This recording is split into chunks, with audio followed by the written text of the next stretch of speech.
What's good, everybody? It's your man Dale saying, how y'all feeling out there, man? Welcome, welcome, welcome. It's Monday, man. It's Monday, day 3 of the war in Iran, which is it's escalating. We already have U.S. casualties. I'm gonna believe the numbers up to 4 KIA, and then we have those who've been seriously wounded as well. And I just want to do a quick update on what's going on in the region with the war, man. Hope you guys are doing all right. Later on today, we'll come back and just do a normal show. But for today, I just kind of what I want to do is, why this war is going on, just jump on early and just kind of do an update and maybe do 2 of those a day, something like that. Once at the beginning of the day, once at the end of the day, just so we can keep track of what's going on, man. Just so we can keep track of what's going on. And as you know, when we talk about serious stuff, man, no sound effects, no intro, no outro, nothing. I just want to get the facts, man, and just let people see what's going on. We can compare our own notes and move accordingly. So as you guys know, this is day 3. This is day 3. And we've heard everything, but nothing official. I know the Department of Defense, Pete Hegseth has something to say today, so we're gonna kind of see what he had to say. But I don't believe there are any timelines. The president of the United States was saying that it was going to be quick. And then he went to say it was going to be a couple weeks. There's been no official timeline that I'm aware of. Guys, if you know anything, let me know. Um, so yeah, man. The situation is definitely it's escalating quickly. It's escalating, guys. Um, there's fighting in different countries. There's spillover. According to the Guardian, we're looking at we lost a few jets today. We lost, I think, 3 F-15s, according to the Guardian. We'll get into that in a little bit. But the war is spreading. So the Iranians are reaching out and hitting just military bases in general, any U.S. military base. And they're also just doing their best to make the entire region unstable. Like, look what's going on in Dubai right now. So I use AI to kind of help me put all this stuff into some sort of order, so I don't just be skipping all over the place. So let's just talk with the war is spreading, and most of this is from the Guardian. On day 3, the conflict has extended far beyond Iranian borders. Iran has launched missiles and drones, not just at Israel, but U.S. bases and Gulf states, including Bahrain, Iraq, Jordan, Oman, Qatar, Saudi Arabia, and the UAE. Right. So this multi-front engagement signals the war is no longer confined and could continue to widen. Right. So again, that's from the Guardian. It makes sense that Iran would do something like this, man. If you corner someone, if you corner a hurt beast, it's just gonna strike out like crazy. It's just gonna go all out. It's just trying to survive. So yeah, why wouldn't they fire? And if you think back to when, like, Desert Storm, when we went into Iraq, well, when we went to liberate Kuwait and fight the Iraqis, George H.W. Bush had to put together a coalition of Arab states, Arab nations, and it had to basically isolate Israel, because the first thing Saddam did was fire at Israel, trying to draw Israel into the conflict, and that would have blown up the coalition, and all those people who were against Saddam would have turned and they would have been against Israel and America. So that sort of thought didn't seem to go into this. Like, so Iran is going to fire at everybody, and we just going to see what happens. Now, the good thing is, a key point in all this is the Gulf states and the U.S. issued a joint condemnation of Iranian missiles and drone attacks. So Iran's missiles and drones, all the other countries, including the U.S., is like, we're going to condemn this, which means there's a loose coalition there. It means the other Arab states don't really want any smoke, but they're getting it. Iran is sending it their way. And we could talk about casualties. So 4 U.S. servicemen have been confirmed KIA now, so up to 4. And And these are the first fatalities in the conflict so far. It says 5 others have been critically wounded. So, this is terrible, man. This is how it always starts with these type conflicts, man. The numbers start off small, but then they just begin to add up. And the Pentagon has acknowledged that more American casualties may occur as operations continue. That's Associated Press. The Iranian civilian toll. So the Iran's own Red Crescent, which is like their version of the Red Cross, reports at least 555 people were lost so far in U.S.-Israeli strikes across 131 cities. That comes from The Guardian. 3 F-15s were shot down. Right, so in a surprising turn, 3 U.S. F-15 fighter jets were downed over Kuwait in what the U.S. military called a friendly fire incident.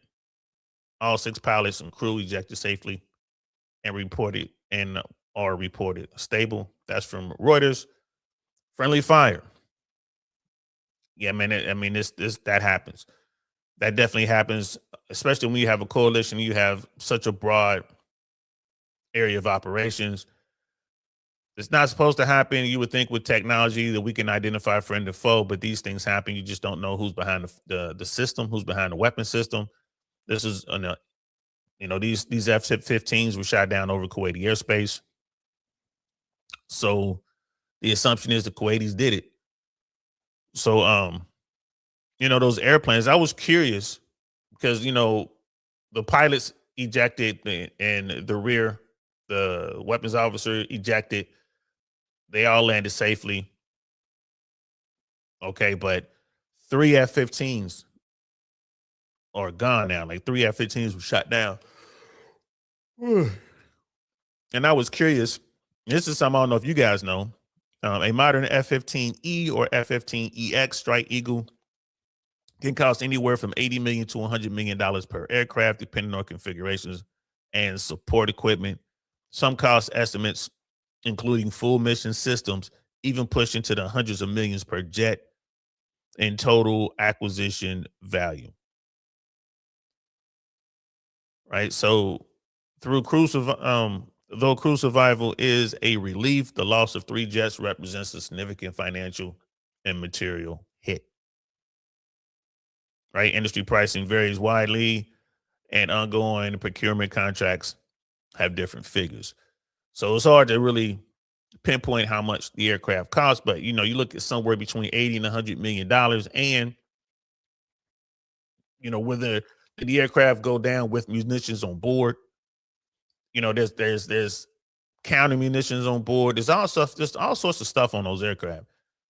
So you'd be looking at $100 million. You're looking at $300 million just in 3 airplanes today that were lost. $300 million. And the big thing is we got to replace those aircraft. Like the situation, right? The war is ongoing. Do we have, how many F-15s do we have laying around? I don't know. I don't know the answer to that. And then, how would you be able to, would we be able to properly equip those aircraft for this particular mission? Again, I don't know. And if we could, how fast could we get those aircraft over there? Don't know. And this is definitely something that the Pentagon wasn't thinking about, I'm pretty sure. $100 million per. That's what we're looking at, guys. Where's this money coming from? I haven't even looked at the debt clock lately. Where is that debt clock? The debt clock now? Like, have we hit 40 trillion yet? If not, we will soon. 3 jets. And I'm pretty sure there are military guys who are looking at this. It's like, okay, was that legit friendly fire, or there's some radical types in the Kuwaiti air defense apparatus that are targeting U.S. aircraft? You look at one friendly. Okay, we got one friendly fire. Okay, but you got 3, right? We're gonna watch some some broadcast on that. So I'm sure the military is looking at that. Like, what are we doing here? I'm sure the pilots are asking questions like, what are we doing here? Should we consider all airspace hostile until we get back to whatever base we came from? I'm pretty sure the air crew saw the incoming, you know, rounds. I'm pretty sure they saw it, and they just maybe they were thinking there's no way they're firing at us. I don't know.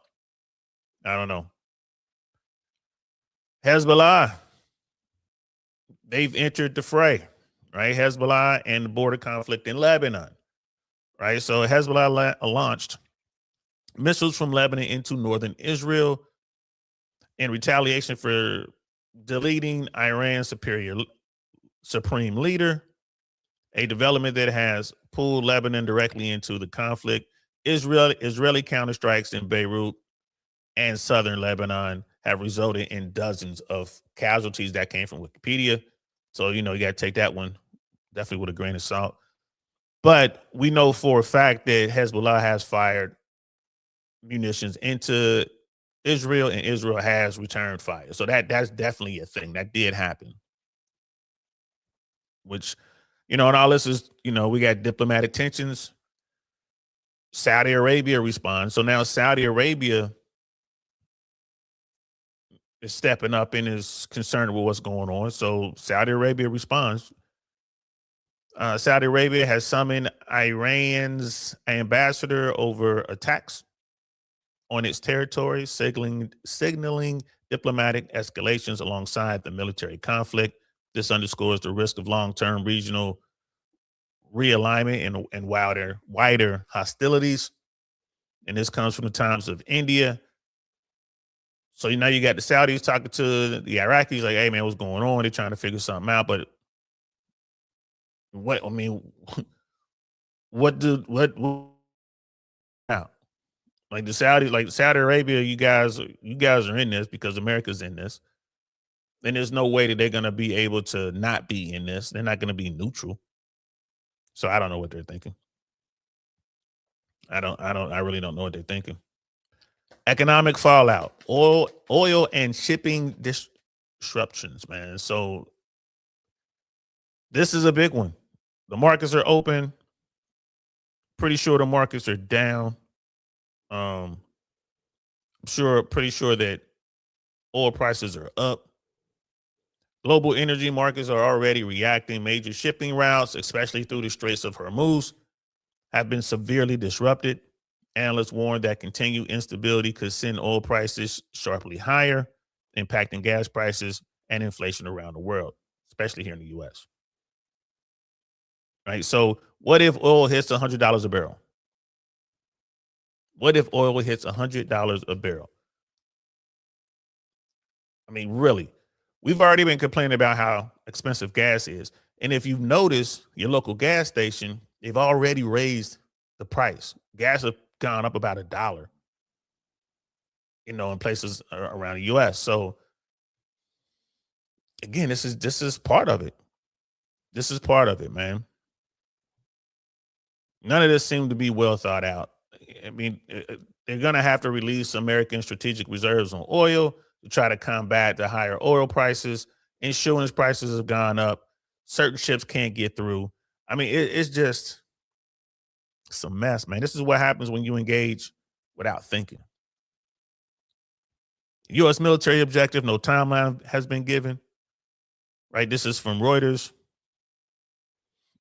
That the Pentagon leaders continue to say the campaign will end only when objectives are met. Defense officials emphasizes destroying Iran's missile and naval capabilities and preventing future threats. But there is no set timeline for ending operations. And I wonder if has the Pentagon released mission parameters? Like, have the Pentagon released or have the White House released the objectives? The president did a really good job yesterday, like avoiding these questions and avoiding the press, just ignoring the press. Maybe the White House and the Pentagon are scrambling to put together some sort of package that states objectives and what the mission is, and maybe we'll see. We'll see. So we get into the public and global reaction, right? This is the Guardian. The United Nations and world leaders continue urging restraint. Some U.S. allies express support while others call for diplomatic solutions, illustrating a diplomatic tightrope being walked as the conflict intensifies. Yeah. A lot of people, they don't want to not support America, but they don't agree with this. There's a lot of people who are out there trying to figure this out. It's like, all right, they know who they're dealing with. And that you got the UN and all that, and everyone's just trying to figure stuff out. But at the bottom line, and this is just bad call. This was a bad call, straight up. Right? This is a bad call. You're supposed to talk to your allies before you go in. You kind of let them know, like, hey, we're about to do this, so they can prepare for it, so they can kind of prep their people for it. None of that really happened. Everyone knew this was going down, but no one kind of knew when and why. And now that it's here, it's like no packages went out to the allies to say, hey, this is what we're doing. This is why we're doing it. It's no bueno, right? Leadership messaging. U.S. defense officials are framing this as a turning point with long-term strategic goals rather than a repeat of past open-ended wars, which is what this is. It's open-ended, bro. They have no idea what they're doing. But the reality on the ground with expanding fronts and rising casualties suggested this will not be a quick lightning campaign. That's a fact. That's probably what they sold the president. It's going to be like this. Look what we did in Venezuela. It's going to be fast. We're gonna get in here and we're gonna get the leadership. We're gonna cut off the head of the snake, so to speak. All right. So you got the supreme leader. You got a lot of leaderships within their defense apparatus, but the administration is still there, and their military obviously is able to respond with no problems, inflicting some real hurt throughout the region. And the biggest thing with this, going into war with the Iranians, Iran is no threat to America. Iran has no way of hitting America in America outside of sleeper cells and stuff like that. But there's no way that they can deliver their weapons over here to the USA. They can't do it. They've never been able to do it. They have no capability of doing it. So again, like, why are we fighting these people? Like, this has nothing to do with us. Nothing to do with us. We're doing this because Israel wants to do it. It's terrible, bro. This is terrible. And then, everyone's, I'm pretty sure you guys are aware of the attack in Austin, Texas. Everybody, see that shit right there? Here come the sleeper cells. It's like, nah, man, that guy was just a crazy dude who went out and did something stupid. I do believe that there are sleeper cells and sleeper agents in America, and I do believe they're going to strike, but it won't be like that. When it happens, you guys will see the difference, which is sad. I hope the FBI's own it, but it's really hard to track these people. You just don't know where they are. You don't know who they are. And when it goes down, it's always a person that shocks their neighborhood. Like, I had no idea that guy was a sleeper agent.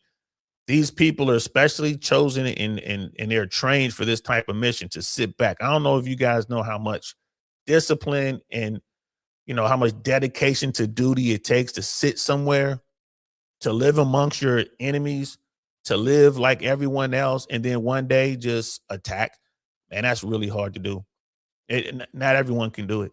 It's hard to live in America with all these freedoms and with all the stuff that we have, with all our vices and all of our, depravity, to live over here, to engage in all that. And then one day, once you get the call or you get the code, the code word comes across or whatever, and you just go do your thing.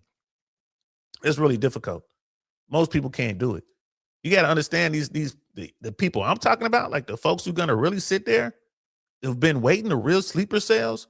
Man, they've been here for a long time, maybe decades. They've been here. And they're simply waiting. I hope the FBI is up to speed on this. I hope Homeland Security is up to speed on this, but I doubt it. Just looking at what Cash Patel's FBI has been doing, I doubt it. What to watch next? Right? What to watch next? So we can expect to see further missile and drone attacks from Iran or proxies, right? So you got the, you're gonna see some stuff in Yemen, you're gonna see some stuff in Lebanon, you might see some stuff come out of Syria, just wherever their proxies may be. Right? The Houthis, Hezbollah, whoever is anti-West, whoever is upset that their religious leader, right, their version of the Pope, he got clipped. So that right there might just turn someone radical, like someone who really didn't care about all this. Now they care and they want to do something. So wherever they are in that region, they might strike out. So we can plan to see more of that. Changes in U.S. force posture or troop deployments. I mean, man, if we get to a point where we're talking boots on the ground, now it's gonna get ugly overnight. It's gonna get ugly. That's when, go back and watch documentaries on Vietnam. Go back and watch how that conflict began. Go back when it went from just a handful of advisors to boots on the ground. And once you get boots on the ground, man, it changes everything. So yeah, the casualty numbers will definitely go up. So let's keep an eye on that. Economic indicators, oil prices, shipping delays, anything coming out of the Middle East is going to be a problem, like the oil. Flying is going to be a problem, because most of the airspace is closed throughout that region. So, air travel is a problem. We're seeing that in the news right now. I think that it's more of a problem for those people in that part of the world, not so much for us over here. We flying around North America, Central and South America, not a problem. You're going to Asia, over the Pacific, not a problem. But if you're in Europe and you're trying to fly around, it's definitely going to be a problem trying to maneuver around the airspace. So keep our eyes on that. Diplomatic moves in the or at the UN or between major world powers. What's China going to do? Russia has their hands full. And you look at what's going on with Russia. Russia is losing a lot of weapons they need to fight the Ukrainians, because they were getting a lot of their drones and stuff like that from Iran. So Russia has a stake in this. I don't know what that's going to do for them or what they're going to do about it. China is going to try to sit back as much as they can. Of course, they're going to support Iran because Chinese oil comes out of there. I mean, they still need what they need. And think about it. If the oil prices in China go up, right, for that whole reason, China, that region. So you got like China is going to have trouble getting oil. Vietnam is going to have trouble getting oil. Taiwan is going to have trouble getting oil. Where's America buy all this stuff from? Right. So if their prices go up, and their prices will go up because they need oil, right? That means all the cheap stuff that Americans are addicted to, those prices go up too. Watch your Amazon. Watch your Amazon. See the prices go up in real time. Maybe they'll throw some money into the US and we can get back to manufacturing stuff here. But even with these increases, the labor costs over there is still cheaper than labor costs in America. So it is what it is. But yeah, I'm not sure what's going to happen tomorrow. Not sure what's going to happen tomorrow, but we'll definitely be on top of it. So let's check out, let's see, Face the Nation. They had key takeaways from check it briefing. See about, guys. This is Pete Hedgecliffe, whatever his name is. Hedgecliffe, how you say his name? Let's listen to what he has to say about what's going on with this war that doesn't make any sense. And this is Face the Nation, guys. Here we go. So we start.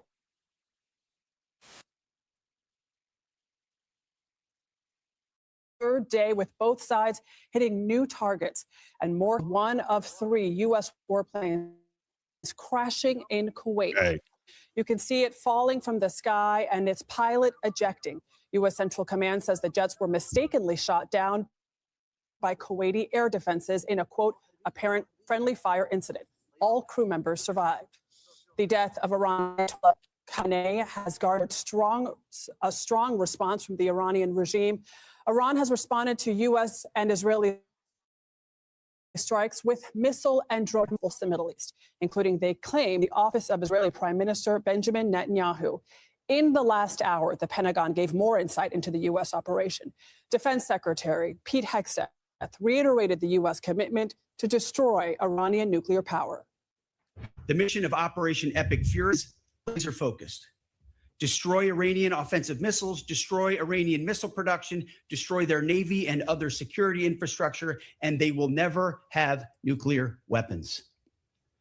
We're hitting them surgically, overwhelmingly, and unapologetically.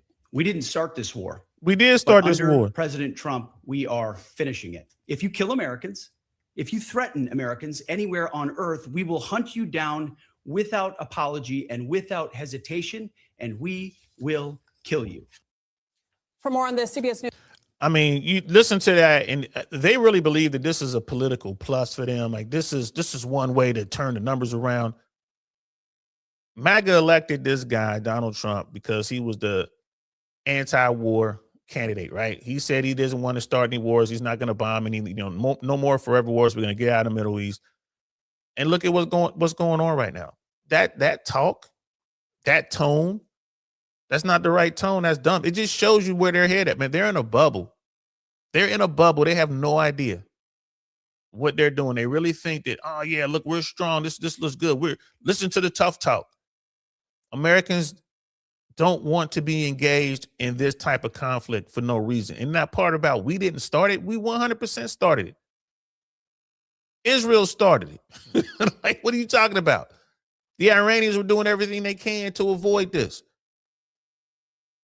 And here we are. And I don't think that tough talk is going to resonate with the American people. I could be wrong. Let me know what y'all think. Let's keep listening. News correspondent Natalie Brand is at the White House. Natalie, thank you so much for joining us. Break down what the rationale has been presented as for these strikes. The secretary said Iran was holding a gun to our heads. Explain this rationale. Yeah, we got a little bit of it from President Trump, who had released 2 pre-recorded video messages over the weekend, in which he said the objective is to, quote, eliminate imminent threats from the Iranian regime. And he went on to talk about 50 years of threats and deadly attacks from Iran and its proxies.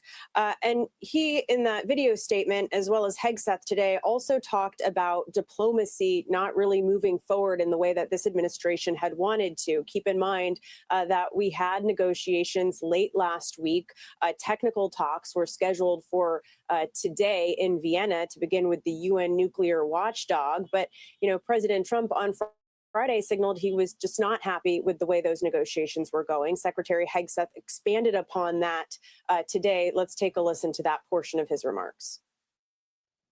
The former regime had every chance to make a peaceful and sensible deal. But Tehran was not negotiating. They were stalling, buying time to reload their missile stockpiles and restart their nuclear ambitions. Their goal, hold us hostage, threatening to strike our forces. Well, President Trump doesn't play those games. And as Secretary Rubio said after the Maduro raid, if you don't know, now you know. I don't like the sound bites. They're writing in these generic sound bites. If you don't know, now you know. What are you talking about, player? That's stupid.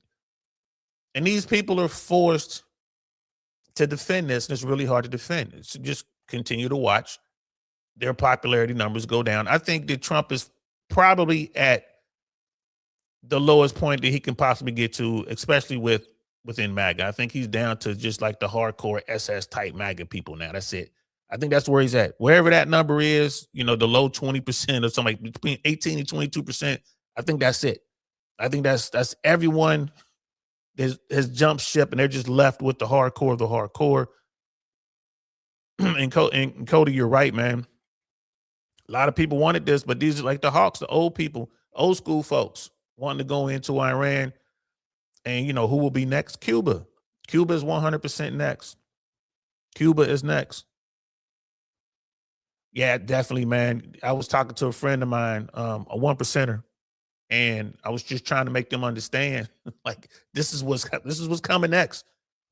This is what's coming next, man. Because the next proper show we're gonna do over here, and I really want to know podcast, we're gonna do it today. There's so many Americans who are underemployed, right? The money ain't right. You know, you got folks who are getting laid off left and right. Corporations are tightening their belts like crazy, replacing humans with AI. Okay, now corporations are making more money, making more, they're more efficient, and they're spending less on labor, which means Americans don't have any real money. Like these people, like we talked about this not too long ago. Like you lose your job paying you $150,000 a year, and then you start doing these side hustles and taking, you know, working at Walmart or Target and doing side hustles and making like maybe $55,000 a year, working harder than you've ever worked in your life, man. Cuba's definitely next, man. Cuba's definitely next. It's Cuba, and keep your eye on Mexico. Something's going to happen in Mexico with the cartels and all that. We're not going to take over the Mexican government or anything like that, but I think there's going to be some sort of agreement made with the one percenters, and one cartel is going to survive and the rest are going to get wiped out by America and Mexico. That's what I think is going to happen. You know, and I think that the dollar is going to continue to lose traction. I think people are going to want to come away from the dollar. That's why you see this spike in gold. That's why you have central banks all over the world buying physical gold. America's leading the charge on that, but the rest of the central banks are all buying physical gold. We're headed for a shift. We're headed for a shift. And people keep saying crypto, crypto, crypto. Man, I don't know, man. Like I have real concerns about the blockchain. AI is getting smarter and smarter by the second, bro. How long before AI breaks the blockchain? And again, has it already broken the blockchain and people are just out there taking money? Anyway, let's keep going. Also know that the administration has been extremely concerned with Iran's ballistic missile program. That's also something that Israel has made a case for to the United States, and that the talks that had been going on were focused on their ballistic missiles. President, in his video message, said that accused Iran of developing long-range missiles that can threaten allies in Europe, troops overseas, and could one day reach the American homeland. Now, note, there is a Defense Intelligence Agency assessment from last year that said Iran could develop a long-range missile by 2035 if it chooses to pursue it. So, you know, critics in Congress are questioning this idea of an imminent threat. That's something that President Trump and his top military leaders will have to continue to explain. Another notable takeaway from that news conference is we don't have a timeline of how long this will go on. President Trump, in an interview, a phone call over the weekend with the Daily Mail, suggested it could go on for 4 weeks or so. Secretary Hegseth didn't want to answer questions about that timeline, kind of deflected and said that it will go on until they achieve the mission. We know additional forces are on the way. Secretary Hegseth and the chairman of the Joint Chiefs, Stan Kane, also paying tribute to the U.S. service members who have been killed in this operation since it began. And General Kane saying, warning, we expect to take additional, says the U.S. will work to minimize that, but that is major combat, Adriana. Not only And that's just horrible news right there. That's just horrible news right there. And, you know, Hegseth, that dude's a clown. I mean, the guy's a clown. He doesn't know what's going on. You know, Donald Trump's talking about 4 weeks, couple days, 4 weeks, maybe. Stop it. This is another forever war. So I guess the objective is to eliminate the Iranian Navy and their capability to conduct warfare, which means we're going to take out all of their missiles. And well, what about their ground forces? What type of objectives are those? Like I don't. And Yeah, 1 week. Nah, bro. Nah, well, this is those objectives don't make any sense. Those objectives don't make any sense. And what do our stockpiles look like in the way of munitions? Like, how long can America engage in this type of warfare? Like, do we have it? How long? I mean, how many of those interceptor missiles do you think we have that we're protecting Israel with the dome, right? We're giving these munitions out to Ukraine so they can stop the Russians, and we're using them ourselves to protect U.S. military installations in that region because it's a regional war now. How many of these interceptor weapons do we have? So when we begin to run out of these interceptors, what's going to happen? The percentage of munitions from Iran to get through and actually hit targets, that number is going to go up. This is why the Pentagon keeps saying we're going to have more casualties. We're going to have more casualties. We're going to have more casualties without even putting boots on the ground. That's what they're talking about. They're trying to get the American people ready. And the American people don't want to deal with that, man.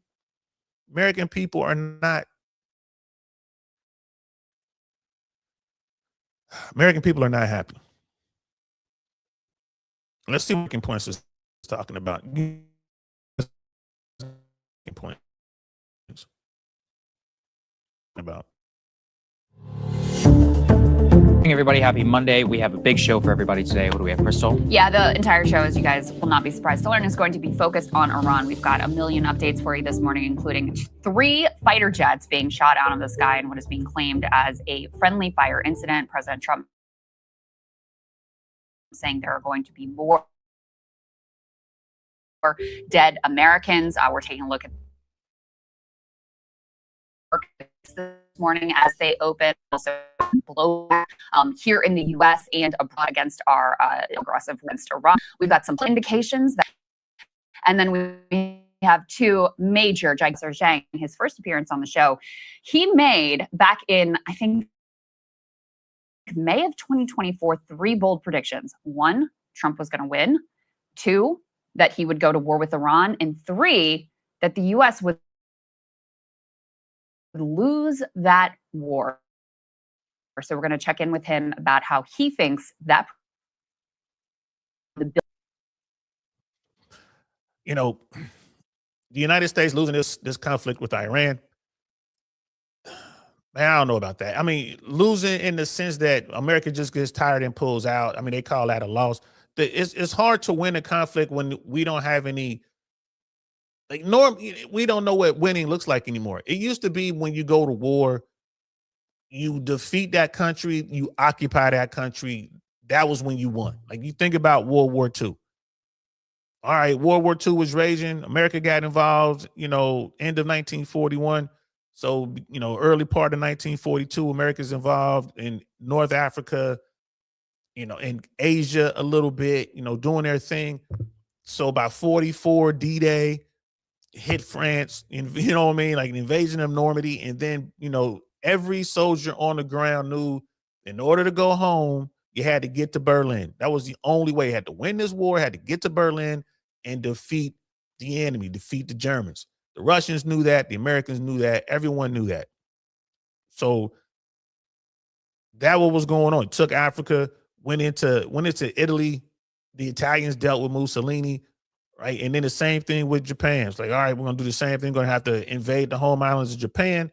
We dropped the big ones, Hiroshima and Nagasaki, and that ended that conflict. And then what happened? American soldiers went into Japan. That was winning a war. Today, I don't know what it means to win a war. I don't know what it means. Right. Having their targets mapped out is one thing, bro, but they have no plan for the next government. There's nobody standing in the wings. Like, I don't know what it means to win a war. And no one does. America's just going to pop off munitions until what? They get tired of it. The American people does something about it politically. Right. What's going to happen? Who's going to surrender? Like the Iranians ain't gonna surrender. They'll never do that. You got to go in there and drag. You got to go into their country, go find them bad guys, and lock them dudes up or do whatever you're gonna do to them. So again, I don't see America doing that. I don't see America going into Iran and taking over. I don't think that's gonna happen. And if it did, that's gonna be a mess. We all saw what happened in Iraq. So how do you win? I don't know. Let's keep going. Right. All right. Let's go ahead and get to the latest updates out of Iran. All right, guys, we're going to start this morning with shocking images. Let's put this up on the screen. This is a U.S. fighter jet after being hit allegedly by friendly fire by our Kuwaiti allies falling out of the sky. And this is reportedly one of 3 fighter jets that CENTCOM is saying hit by friendly fire. The Iranians are saying that they are claiming responsibility for at least one of these jets, but our government is claiming this was friendly fire from the Kuwaitis. 3 U.S. fighter jets being shot out of the sky.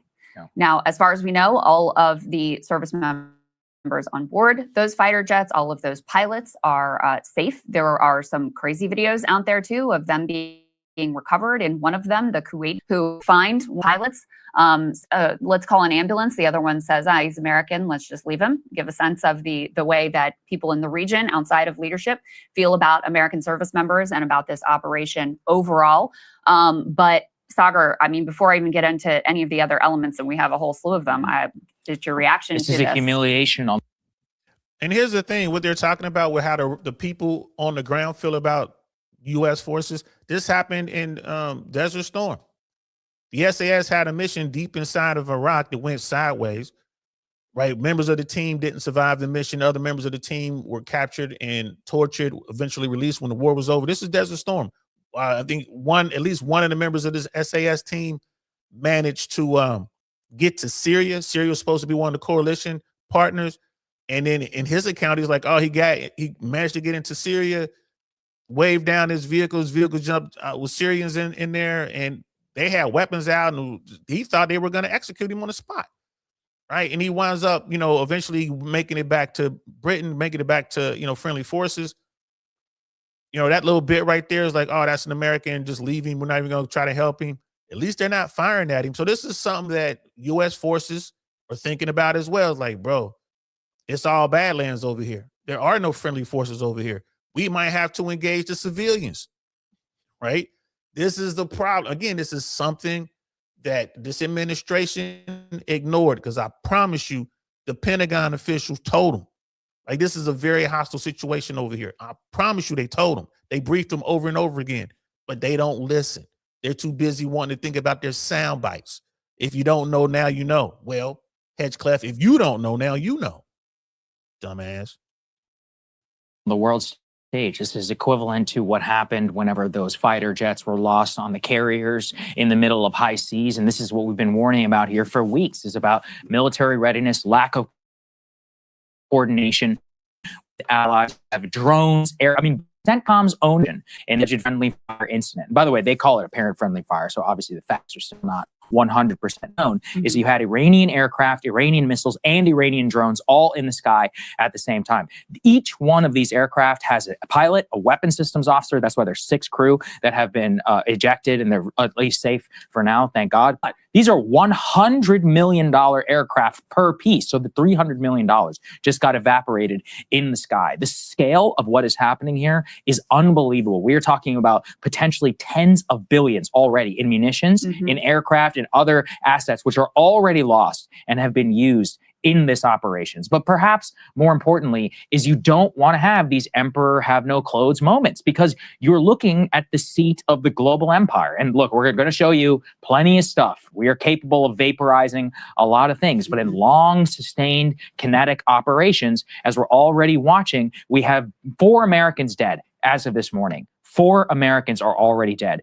The president and the top general keep saying more to come, more to come. Maybe there have been more and they're not even telling us. Well, the president actually indicated in an interview with the New York Times that there likely are already more dead. And in I can't even call this really a speech, but a hastily edited statement that Trump gave yesterday, he spoke about how there will likely be more dead Americans out of this war. Let's go ahead and take a listen to that.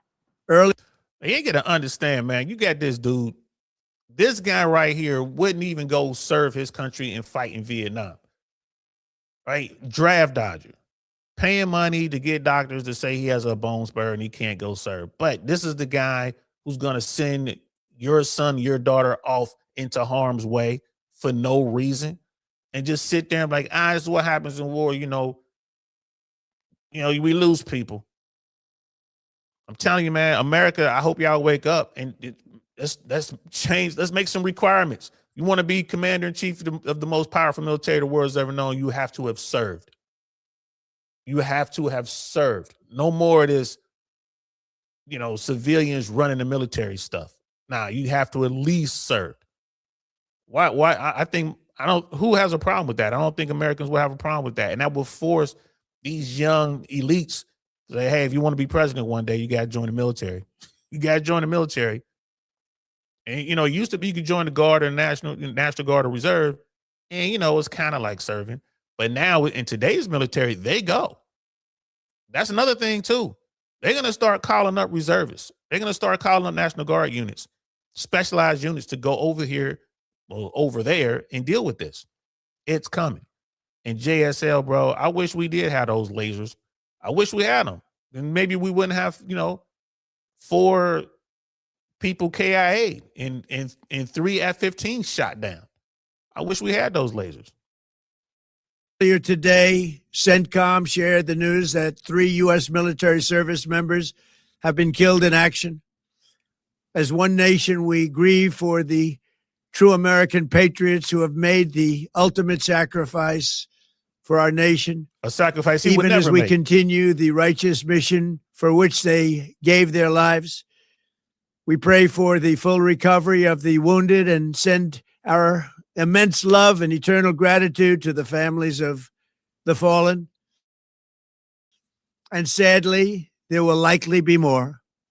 Before it ends, that's the way it is. Likely be more, but we'll do everything possible where that won't be the case. But America will avenge their deaths and deliver the most punishing blow to the terrorists who have waged war against basically civilization. Why doesn't the president send his son off to fight in that region? Show us how committed you are to this mission, Mr. President. Send your son. Send him over there. What's good, man, Drill? Good to see you, bro. We're just doing a recap, day 3. Realistic vibes in the building. What's good, sis? We're not doing any sound effects or anything. We're just recapping this. I'll be back later on today. We're going to do a proper show this evening.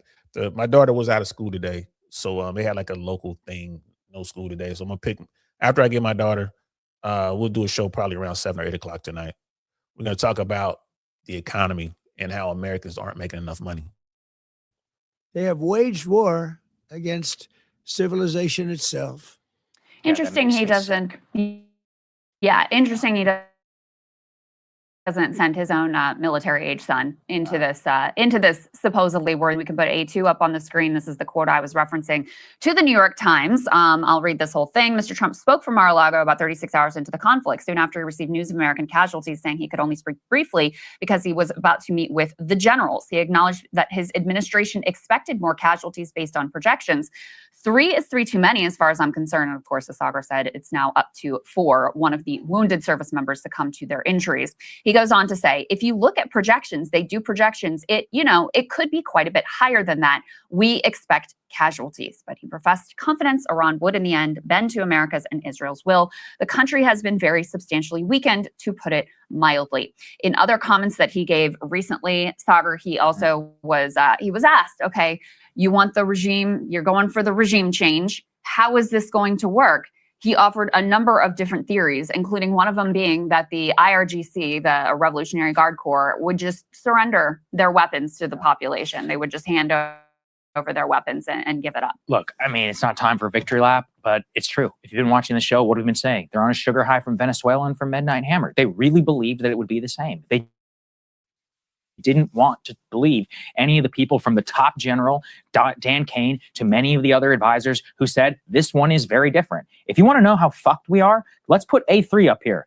Jonathan Karl at ABC News talked to the president last night, and he was asked about possible candidates to take over Iran. They were killed in the initial attack. Quote, the attack was so successful, it knocked out most of the candidates. It's not going to be anybody that what we are thinking of because they're all dead. Second or third place is dead. He is enamored at the strength of the U.S. bomb, or actually even in this case, it's the Israeli bombs that were able to take out these leaders. But this fantasy idea of the IRGC just handing over their weapons to the people, yeah, I'm sure that's going to happen. The very same people that just killed a bunch of the protesters who rose up against them. I mean, this is a incitement to civil war. Already, there are massive reports coming out of Iran of attacks on border stations. You know, why do you think that you want to do this? Is the Syria model. You eliminate the border and you flood it in with a friendly, aka CIA-backed assets. But does anyone want to tell me who the great enemies of the Shia people are? Al-Qaeda. I mean, we've got an Al-Qaeda leader sitting on the throne in Syria, right over there.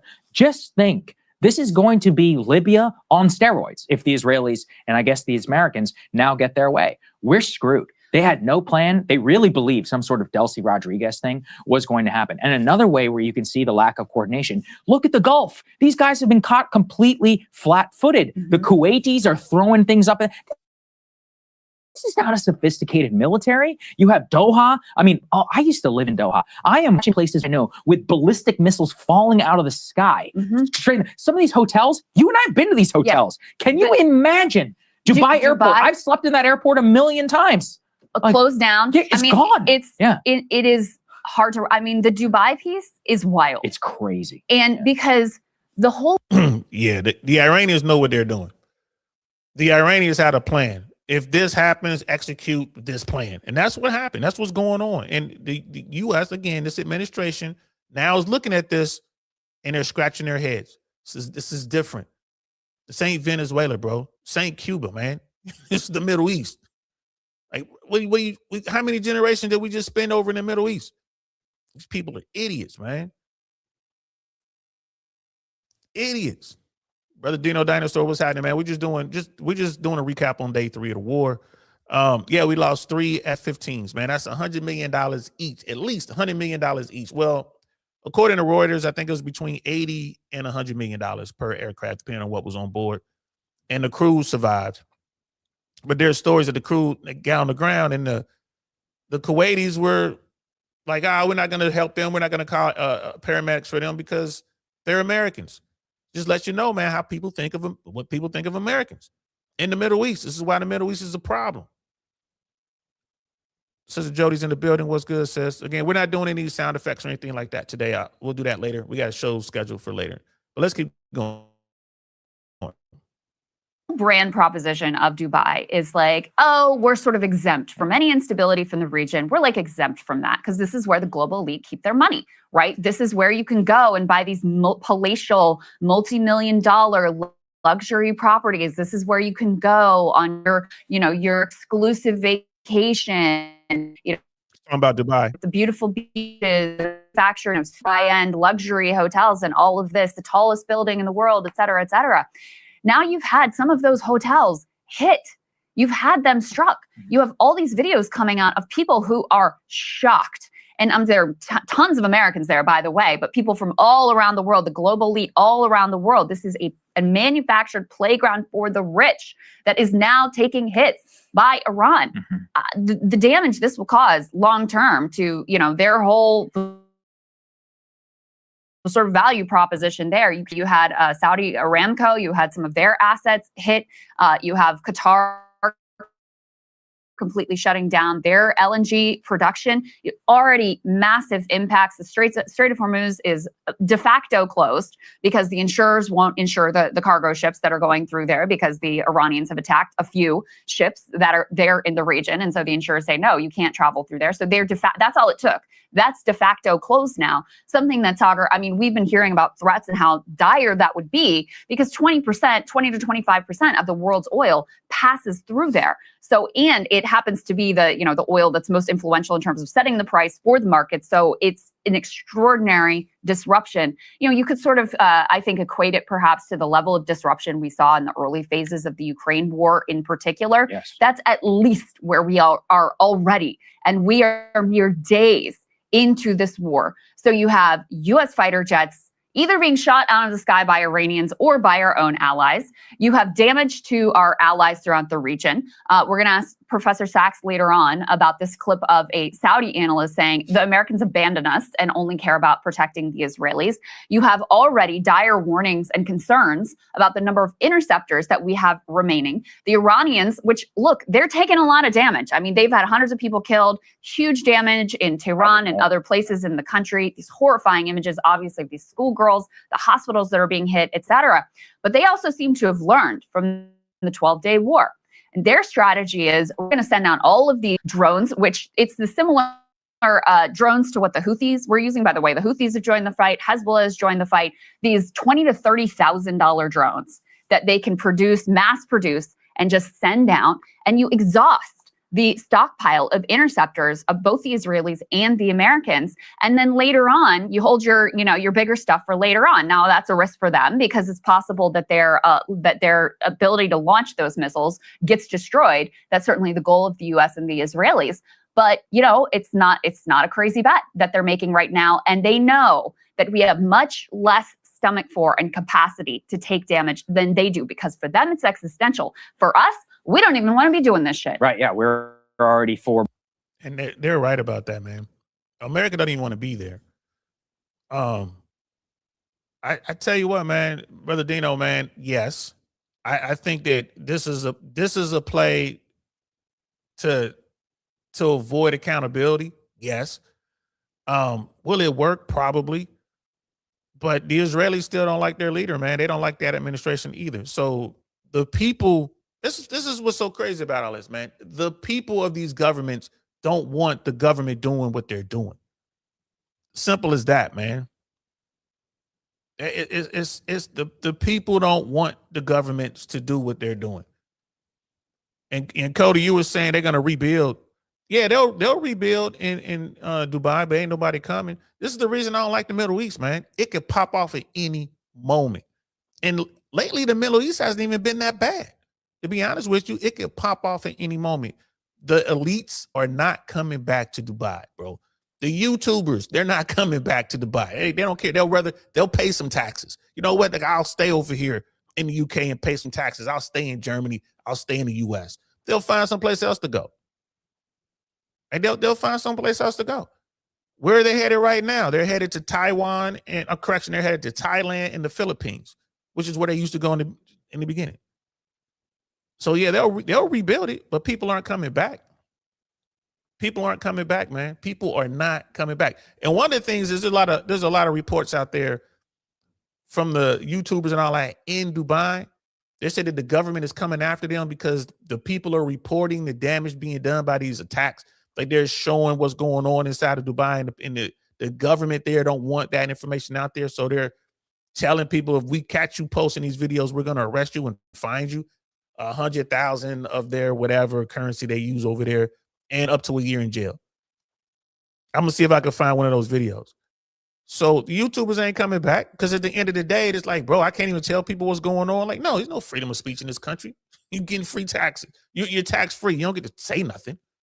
So I'm telling you, bro, they're not coming back. They're going to build it back. It's going to take so long to get those people back. And I don't think Dubai, they have a lot of money, but they're going to have to start giving away free Bugattis or something to get people to come back. More lives than this entire thing was worth. And all the people at the top are telling us are that there are going to be more. Why don't we show some of the video just so you guys can see it? It's not just us talking. This is a region which is on fire. I mean, nobody has seen scenes like this. Literally, I mean, even at the height of the Iraq war, in the middle of Iraq, this is Jerusalem, downtown, and watching a missile. Densely populated. I've been to West Jerusalem. That is crazy. Look at this. This is in Kuwait. You can see an American soldier, American service member filming this. Do you hear what he says? They're starting to die in our buildings. That was. This is from the storm movie. This was, I believe, is the name of the ship which was attacked. There's already been one confirmed death in an attack on a ship which was off the coast of Oman. This is Tehran. I mean, this is unbelievable. There were even video coming out late last night, our time, where you could, bombs were so light, they were lighting up the mountains behind them. Who knows how many thousands of people are being killed there right now. This is in Israel, in Bet Shemesh. I talked about this in my update. That's the Burj Khalifa, which we mentioned, in the middle of Dubai, probably one of the most iconic hotels in the world. Here we have in the middle of Beirut, you have everywhere. Hezbollah has launched attacks into the middle of Israel, not to mention the F-15s that we just talked about that went down. That happened just, middle of the night, our time, in the middle of, what was that? In the middle of Bahrain. And that was in Kuwait. Sorry, in Kuwait. You have crazy situations playing out in Bahrain. A lot of people may not remember this. Bahrain has a very significant Shia population, but they're ruled by a Sunni kingdom, right? Well, guess what? Every single time the Iranians are making impact in Bahrain, the local Shia are cheering. This is some Arab Spring stuff, which, by the way, the United States actually intervened on their behalf to actually make sure that they could quash the Shia opposition inside of that country. This is tens of thousands of Americans who are housed there. This is a full-blown regional conflict. The price of oil, the price of gas, everything is being affected. I mean, the number of people who are dead now has got to be probably in the thousands, considering the number of casualties which is happening. The vast majority of these are going to be in Tehran. As you said, I mean, look, these are Gaza-level images. We're talking about hospitals and schools and all this, which are getting struck. And I'm not going to let the Iranians off the hook either. They hit one of the biggest hospitals, and it was a Palestinian hospital in West Jerusalem. But this is war. This is the totality of all of it. And how do you pull back from here? The off-ramp that Trump, I think, really believed that he could do Midnight Hammer again. He's like, I'll bomb them and then they'll capitulate and negotiate. But he didn't understand, which we did. So it's not like he didn't have this same information. No, because at a certain point, fool me once, shame on you. Fool me twice, shame on me. Well, you could see all of this playing out right now. For them, they're like, I'm not going to be bombed. You're going to kill the Ayatollah, and then I'm going to come back to the negotiating table with you. Also, the people with the monopoly on the use of force, the IRGC, they are the people most loyal to the Ayatollah. They are the, what do they tell us? Oh, they're psychopaths. They're criminals. Yeah, they hate us, okay? You think that they're going to be the ones who have all of this control over the military, and they're just going to turn around and they're going to say, oh, here you go, Mr. No, okay, they'll fight to the death. Yeah. They have tens of thousands of these people.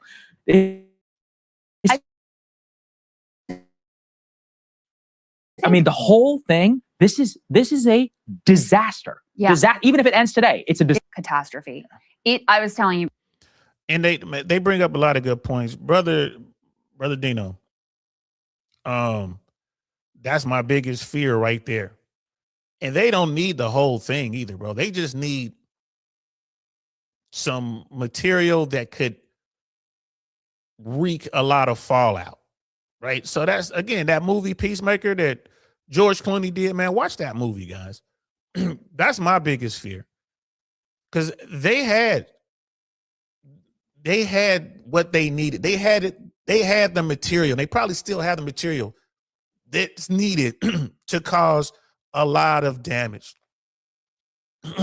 They'll hurt a lot of people. Whether that device goes off in the U.S. or goes off somewhere in Europe somewhere, and that changes everything.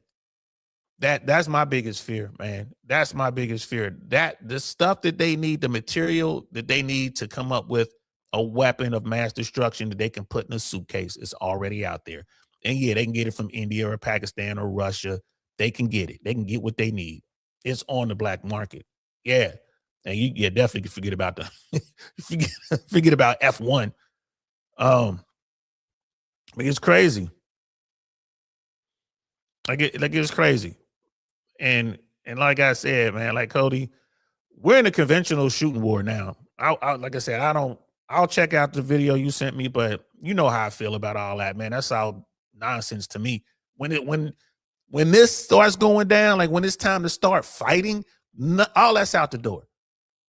All that's out the door. And like that clip, there's like, oh yeah, these guys are starting to zero in on our facilities, on our buildings. Like, Someone is looking at the airfield and these military installations where these drones, these one-way drones are going in. Someone is looking and sending intel back. Someone is helping them with targeting. That's horrific, because once they zero in on the buildings that they want to hit, the bunkers, the different facilities, once they zero in, now it's a whole nother thing. It's a whole nother thing. And Mandrell will tell you this, man. And now we're looking at stuff like, it's like when someone starts dropping mortars on you, man. They start walking the munitions on you, mortars or artillery. They start walking the rounds in on the target. That's the scariest part, bro. That when you talk about this hopelessness, there's nothing you can do. They're simply walking these rounds in. And it's like, all right, someone's looking at us. Someone's calling back corrections. Drop 5-0, drop 2-0, drop 1-0, fire for effect. And once they do that, okay, you're on target. Now they just start doing different types of things. Mandrell will tell you. Brother Ian's in the building. What's good, man? We're just doing an update on the war. Yeah, well, you know,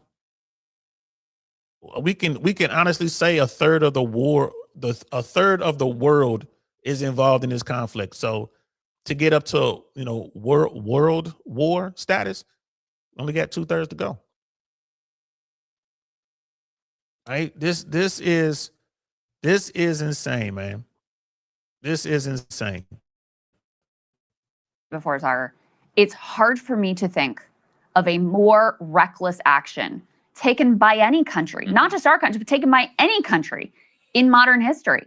I mean, in terms of level of recklessness, it exceeds Iraq. I mean, the lies that we don't know what the objective is. We don't know what the goals are. We don't know what the strategy is. Our allies are not with us. They didn't even bother to manufacture consent. It's complete and utter insanity. And I think you have to chalk it up to, you know, Trump being high on his own supply with Venezuela, being a complete fucking idiot. And also, I mean, you have to look at the Epstein files and go, I don't know, maybe that is part of what's driving the calculus here, because the whole thing seems so incredibly insane. And now you've got effectively, so the Iranians have engaged, you know, what they call their mosaic strategy. So these IRGC commanders are relatively empowered to make their own decisions. So even if you keep taking out Iranian leaders, they are still empowered to keep going. That makes it very difficult to see an immediate term regime collapse. Not to mention, like, look, I'm not saying that the current government in Iran is super popular. I don't think anyone knows what the popularity is, but they do have a base of support. Yeah. I mean, there were people who came out who were mourning the assassination of the Ayatollah, who were deeply upset, and it will predictably have an impact of a rally around the flag effect and stoking Iranian nationalism within the country. So, you know, I think what has happened here is Trump thought that their initial salvos would be devastating enough that the regime would either topple or they would be on such thin ice or such shaky ground that they would feel they had to come back to the negotiating table. And that has not happened. That is a fundamental miscalculation that, you know, if you were listening to Tarek Parsi, if you're listening to us, if you were listening to Jeffrey Sachs, if you're listening to Professor Mearsheimer, you would have known that is not what is going to happen here. Hey, if you like that video. Bro. I want to go ahead and do the next one when they were talking about the markets. They break down. So on Breaking Points, they have a paywall on Breaking Points.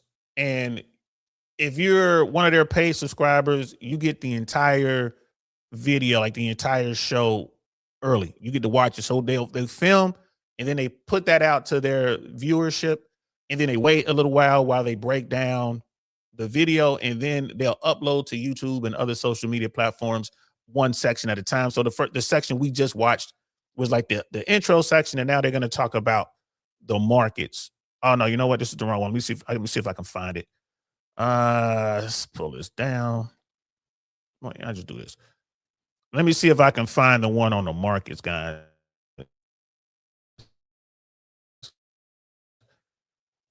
Hello, everybody. Wanted to give everybody a little bit of a. So yeah, let me see if I can find the one on the market. Because I'll just Go back. I want to watch the one on the markets, and then I'll shut it down.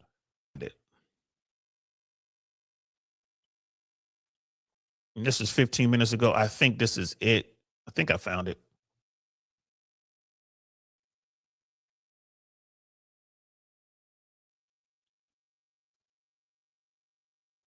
No, I think they're still talking about the war.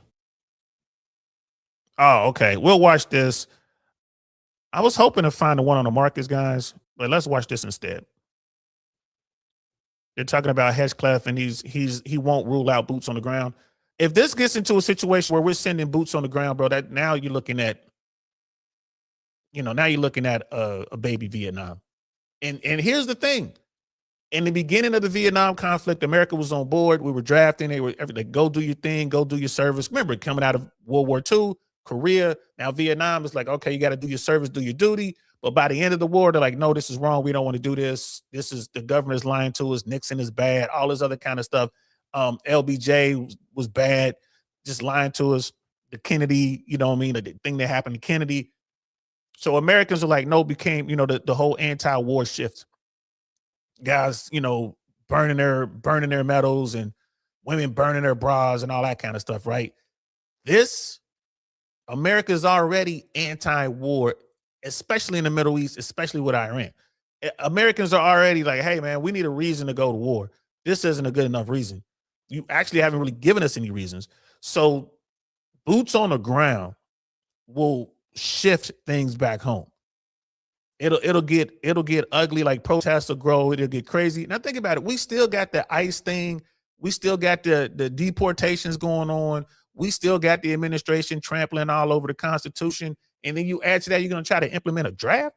Because if they're talking about putting boots on the ground, I'm here to tell you, we don't have enough military personnel to do that. We don't have enough grunts to do that. We don't have enough Marines. We don't have enough soldiers to do it.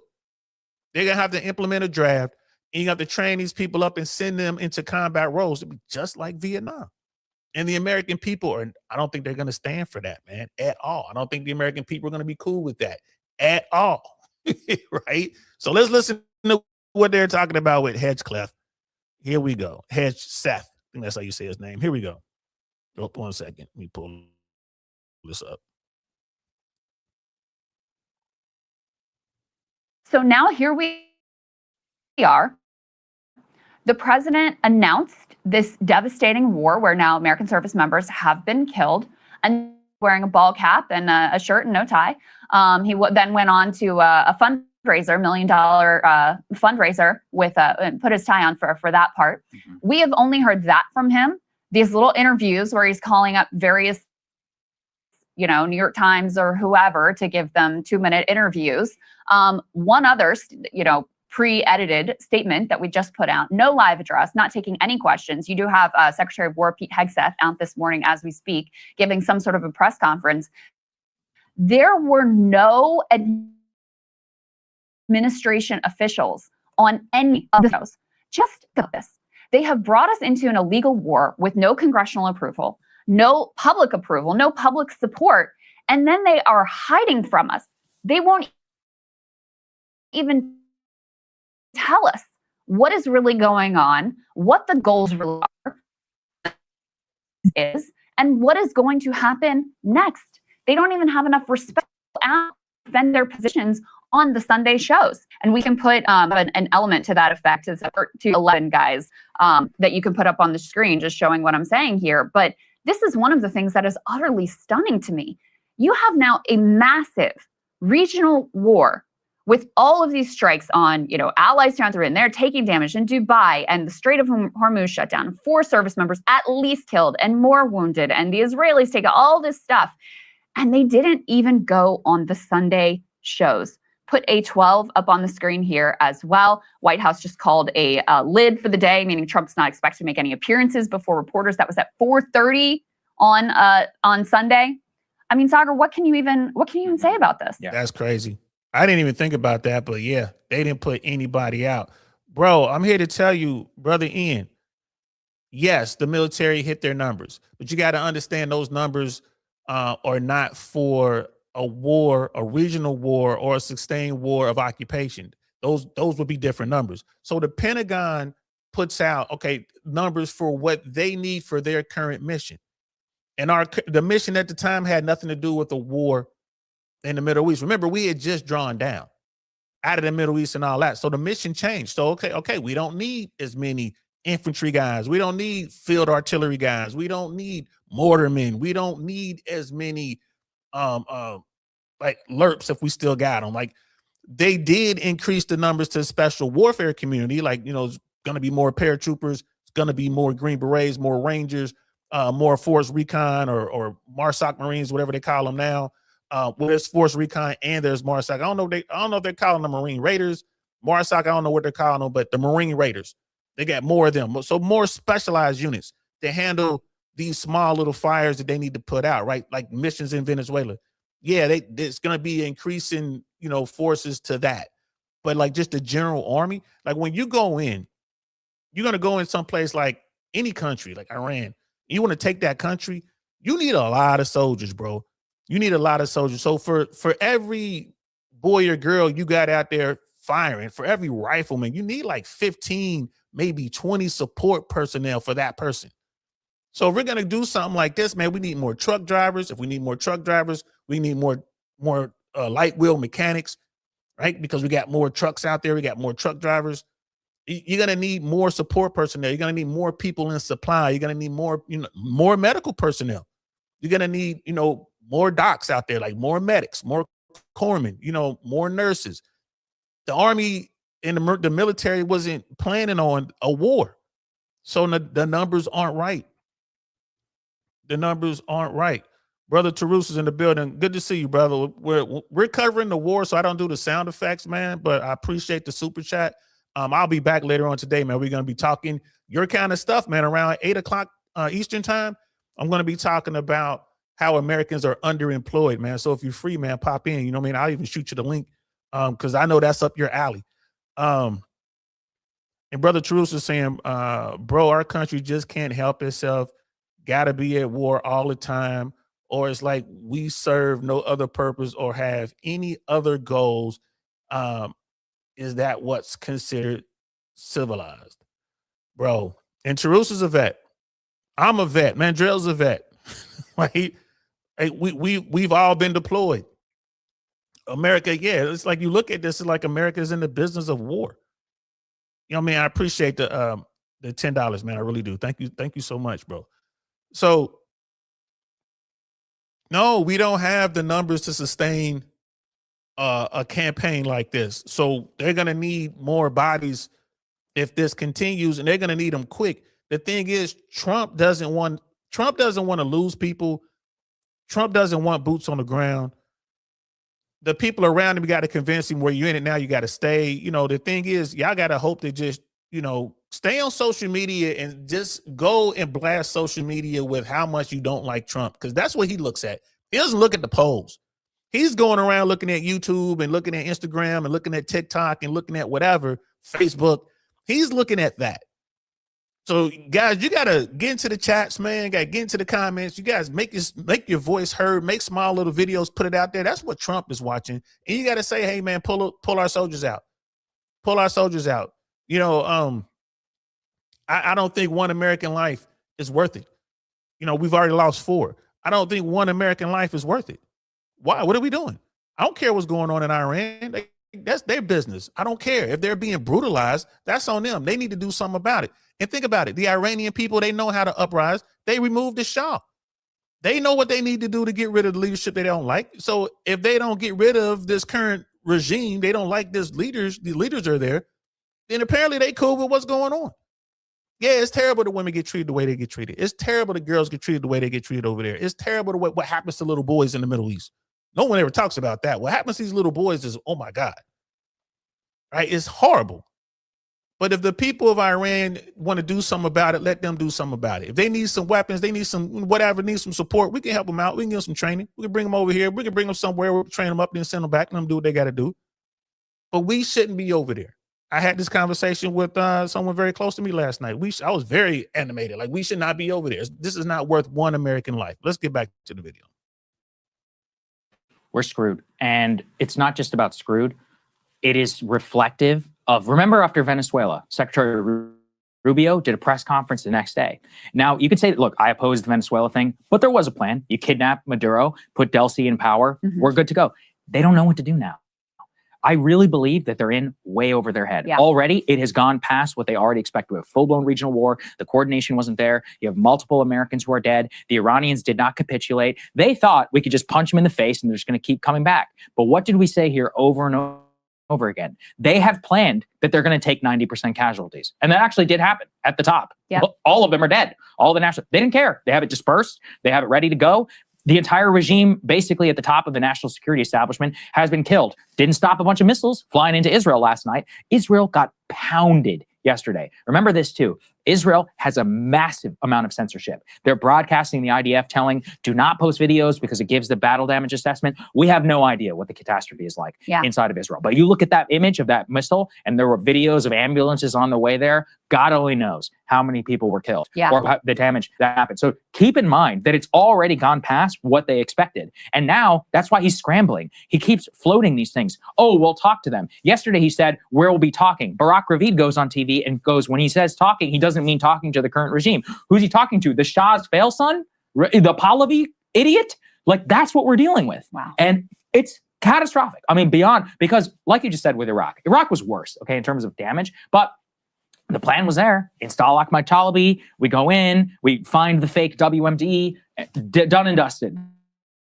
The Coalition Provisional Authority. We didn't have a real plan, but we had, a fake plan. This one, they don't even have a fake one. I mean, they truly have no idea what they're doing. The Secretary of Defense is talking while you and I are now. He says it's not a regime change war, but the regime sure did change. We did not start this. We did not start this war. This is literally what he says. We didn't start this war, but we will finish it. The aims are not regime change, even though the regime has changed. We're going to kill the Navy, sink the Navy. We're going to make sure that they can no longer project power outside of the region. What does that even mean? That means that's meaningless. Yeah. So we're going to replace the government via the air, which has literally never happened. Ever. Yes, that is worth underscoring because I was listening to Robert Pape on this. Who studied, he's an expert on this, right? He studied all of since in the history of air power being used in military conflict. Do you know how many times it has worked out that a regime has been placed purely through airstrikes? 0. 0 times. That is how often this has worked out.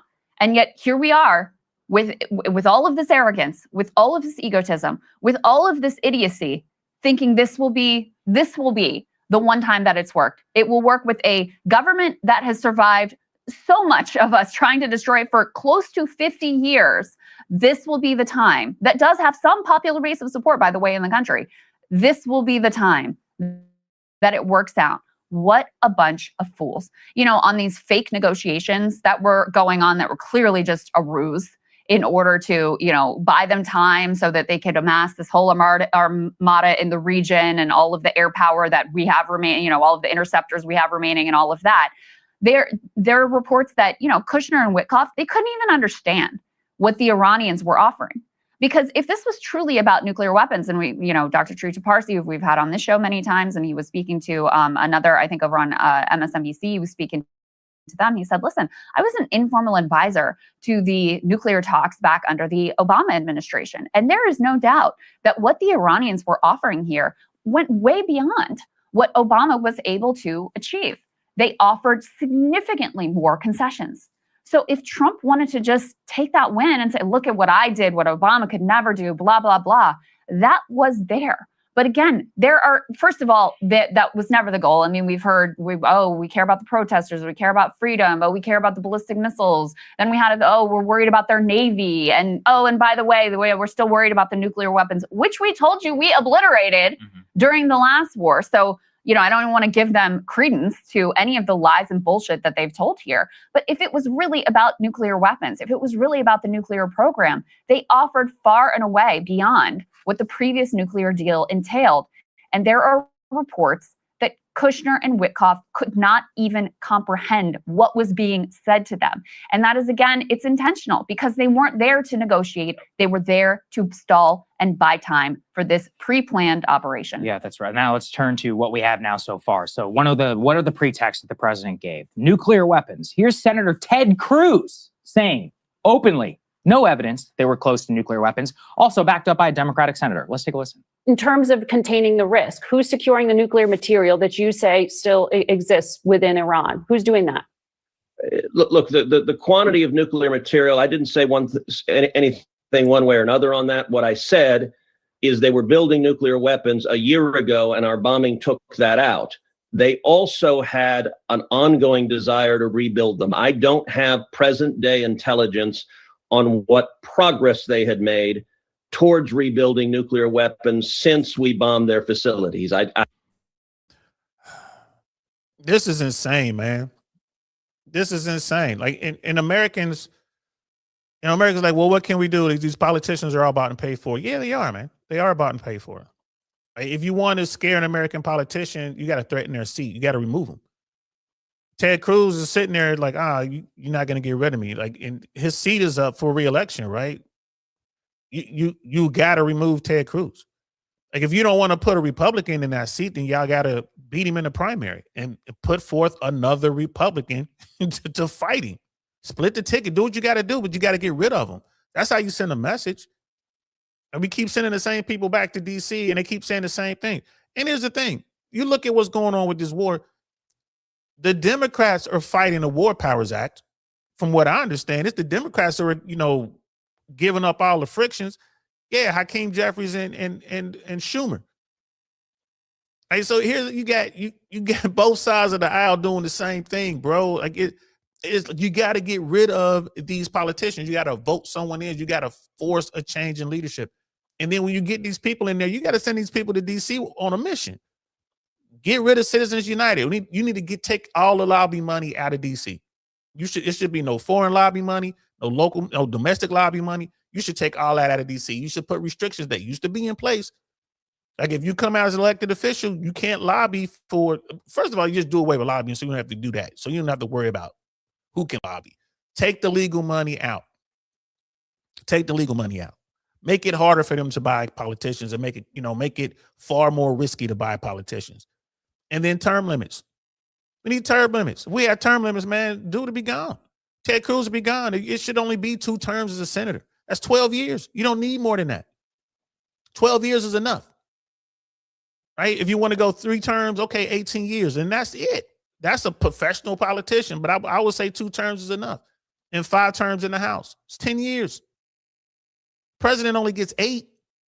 That's if they can manage to win a second term. So we need term limits, guys. We need term limits. Yeah. Echo. I was watching Valhalla, VFT, I think it is. And he was talking about that, man. You look at the initials, man. Operation EF, right? Epstein files. Operation Epstein files. Anyway, let's keep going. I have no indication that they were anywhere close to getting nuclear weapons because our bombing was devastating. And Margaret, that's one of the reasons I urged President Trump, now is the time. I think the president has started a war of choice. There was no imminent threat to the United States.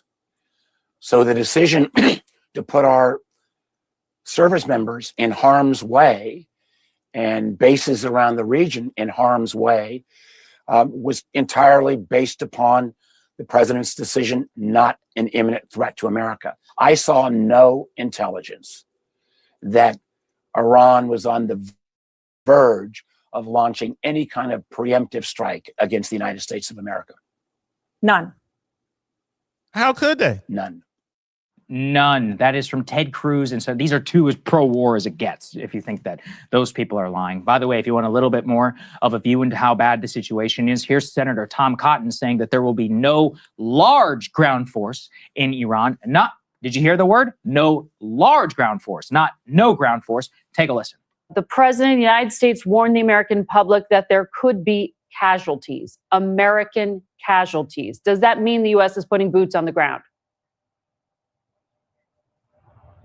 No, Margaret, the president has been clear that what we should expect to see is an extended air and naval campaign that's designed not only to continue to set back Iran's nuclear ambitions, but most importantly, to destroy its vast missile arsenal.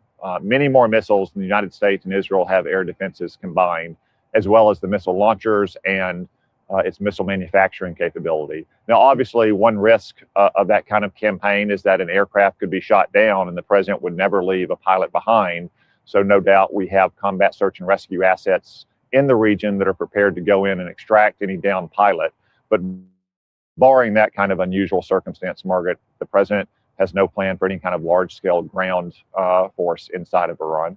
Large-scale ground force. Now, one of the reasons we have to play you clips of Senator Ted Cruz and Senator Tom Cotton is the White House explicitly said we're going to allow the senators do the talking for us on the Sunday shows, as you referenced earlier. It is not a rule out there of American ground troops that will set foot on Iranian soil. Well, I've got an update for you.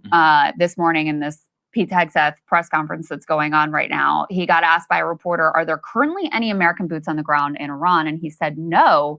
But we're not going to get into the exercise of what we will or will not do. Let's take a listen to that. I had two questions for you. First, are there currently any American boots on the ground in Iran? No, but we're not going to go into the exercise of what we will or will not do. I think it's one of those fallacies for a long time that this department or presidents or others should tell the American people this, and our enemies, by the way, here's exactly what we'll do. Here's exactly how long we'll go. Here's exactly how far we'll go. Here's what we're willing to do and not do. It's foolishness. And so President Trump ensures that our enemies understand we'll go as far as we need to go to advance American interests. But we're not dumb about it. You don't have to roll 200,000 people in there and stay for 20 years. We've proven that you can achieve objectives that advance American interests without being foolish about it. Now, will we be bold about it? Are we willing to be decisive about it? Do we put months and months of planning into what kind of effects we want to achieve? Absolutely. But going forward, why in the world would we tell you, the enemy, anybody, what we will or will not do in pursuit of an objective? We fight to win. We fight to achieve the objectives the President of the United States has laid out, and we will do so unapologetically. Isn't it this is the same guy who put classified military information on an unsecured platform talking about our assets are airborne and this is the strike packages and they're going and this is what's going on? This is the same dude. This is the same dude who should have been relieved of his duties for that. He should have been locked up for that. This is the same guy. And the reason they're not putting out the information is because they don't know. Are there going to be troops on the ground? Yeah, it's going to be troops on the ground. 100%. Are we going to have 200,000 troops on the ground for 20 years? No, we're not going to have 200,000 troops on the ground for 20 years. Maybe we'll have 100,000 troops on the ground for 10 years. Man, like I said, man, these people are a joke, man. I mean, and Sagar, what? Well, they can't because now we're in it. We're in it now. That's what scares me is all of it was classified. It was happening the moment he put the information out, Cody. He sent the information during the strike. He sent the information out during the strike. He should have been locked up for that. All bullshit aside, that's just basic military shit. If I had done that as a member of the United States military, I'd have been standing tall before the man. I'd have wound up in the brig or stockade. how his ego and how things look on TV, and money. You know, those are the things he cares about. And for him to have said, there's going to be freedom in Iran, and get your nose bloodied, have American fighter jets falling out of the sky and getting killed. And the Iranians are saying, no, we're not going back to the negotiating table. How are you going to get out of this? And you will not listen to my words. They will not accomplish their goal here of regime change through air power alone. So what are you going to do? Yeah. What are you going to do? And now we already have him saying, oh, you know, we can't rule it out. We're going to do what it takes. Every day that this goes on, the Kuwait thing, we're lucky that more people haven't already been killed. And by the way, we don't even know what the real number is. It only takes one. Look at Afghanistan. Do you remember how we would have the deadliest day in Afghanistan? It just takes one Taliban guy, one lucky RPG, and you've got like 30 SEALs shot out of the sky, right? That's it. That's all it takes. And that happened twice in the history of the war of Afghanistan. Helicopters, they're on their way to something, routine mission, boom, All right. Now 25 people are without a son, a son, they're widows, Gold Star families. That's all it takes. That's all it takes. And then that changes everything. Now, don't forget this.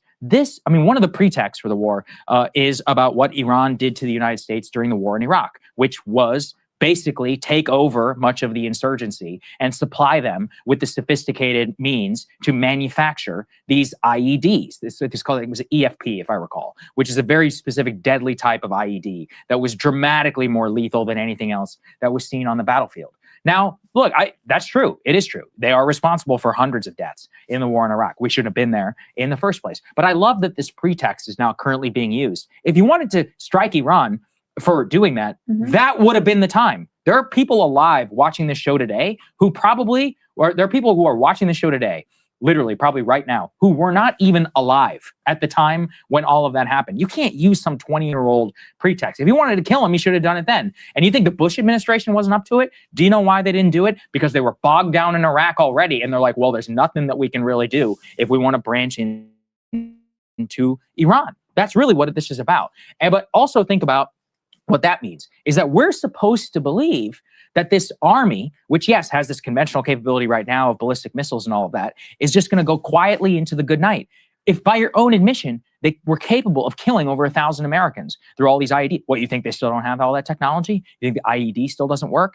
Not even in terms of occupation, sort of sponsored terrorism. We're talking the blowback segment. There's some very sketchy stuff going on with that terrorist attack. You got a guy with an Iranian flag, or with Iranian flag underneath his garb with the Praise Allah sweatshirt. You got pictures of the Iranian leader in his house, according to police authorities. And this guy is from Senegal. What the hell is going on here? Right? I mean, this is bad.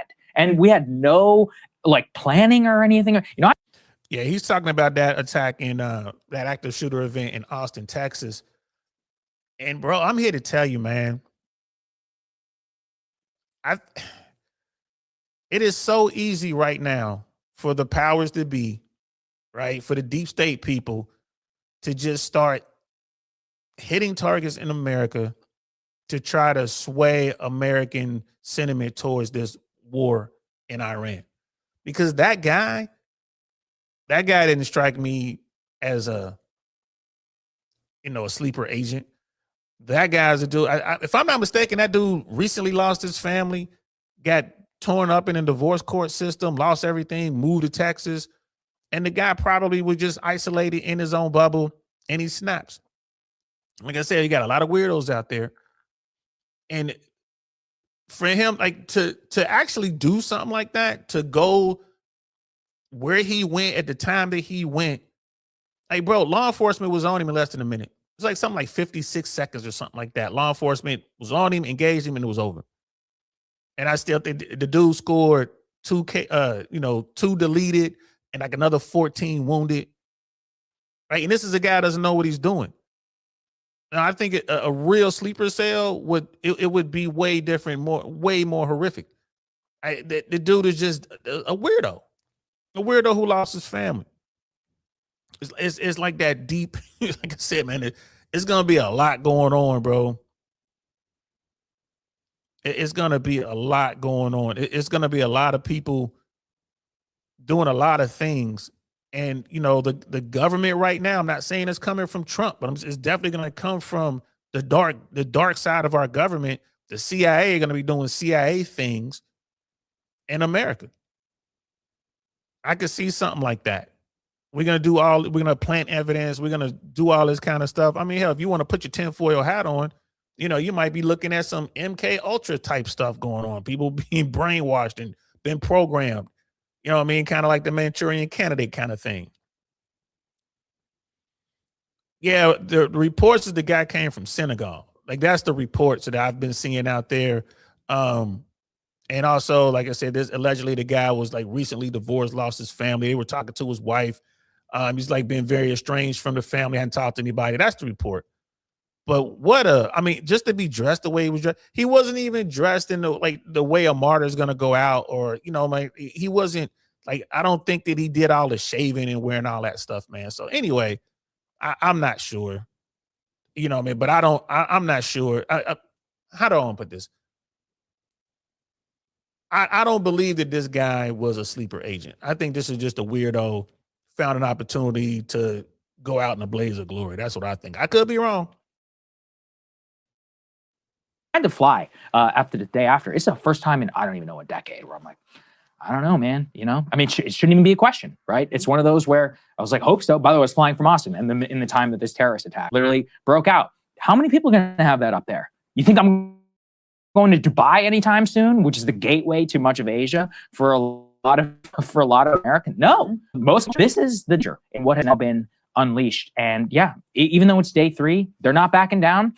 Trump says it's going to take, what, 4 weeks? Is that what he said? That's what he said. 4 weeks? 5 weeks. We'll see. Already, just yesterday in the New York Times, he floated cannibalizing global stocks of ammunition. He says it won't be difficult. We have tremendous amounts of ammo. We have ammo stored all over the world. This is a nightmare. If you care about China and deterring Taiwan, we're done. Yeah. All right? We're done. We're already probably 50% blown through the interceptor stock. We have maybe 3 or 4 weeks left. And last thing here, I'm just seeing this now because European gas prices skyrocketing like 50% because of all the, the shutdown of the Qatari LNG production and, everything that's going on. The EU has now reached a, quote, panic moment as not all member states have sufficient energy reserves. A leading energy analyst says the EU is likely to do what?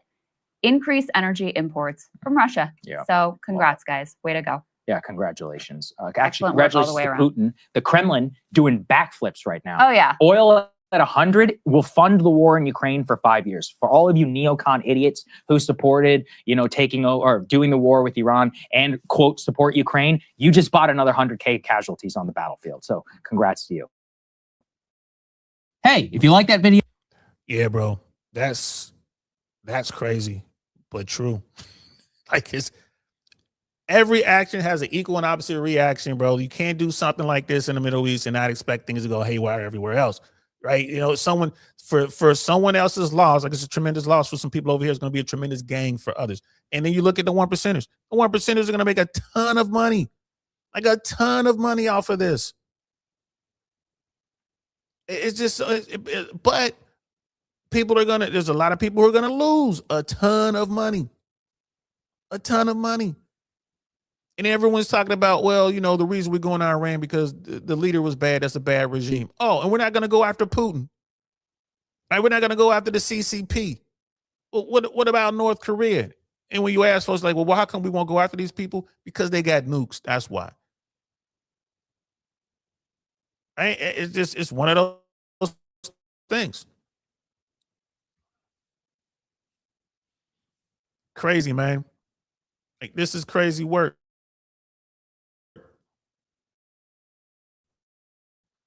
This is crazy work. I want to try one more time to see if I can find the market.